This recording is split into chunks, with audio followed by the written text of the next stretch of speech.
ఎప్పుడెప్పుడా అని ఎదురుచూస్తున్న మెగాస్టార్ చిరంజీవి 150 సినిమాకి ముహూర్తం కుదిరి కొబ్బరికాయ కొట్టారు. వివి వినాయక్ దర్శకత్వంలో తమిళ్ కత్తి సినిమాని తెరకెక్కిస్తున్న విషయం మనకు తెలిసిందే. ఈ సినిమాకి సంబంధించి నిన్ననే పూజా కార్యక్రమం జరిగింది. దీనికి చిరంజీవి కుటుంబ సభ్యులందరూ హాజరయ్యారు.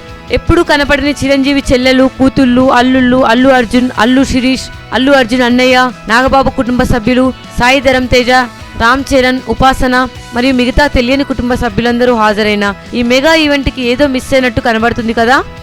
అవును, పవన్ కళ్యాణ్ ఒక్కడే కనబడటం లేదు కదూ. అసలు వారి కుటుంబంలో ఏం జరుగుతుంది?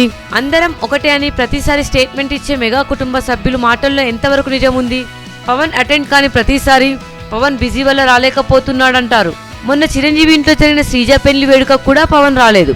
సర్దార్ గబ్బర్ సింగ్ షూటింగ్ లో బిజీ అన్నారు. మరి ఇప్పుడెందుకు రాలేదో మరి. పవన్ 2 రోజుల క్రితమే తన సినిమా ప్రారంభోత్సవంలో పాల్గొని ప్రస్తుతం హైదరాబాద్ లో ఉన్నట్లు తెలుస్తుంది. మరి ఎందుకు కుటుంబ సభ్యులందరూ విచ్చేసిన చిరంజీవి 150 సినిమా ముహూర్తానికి రాలేకపోయారు? పిలుపు లేదనుకుందామా? మరేదైనా కారణమా?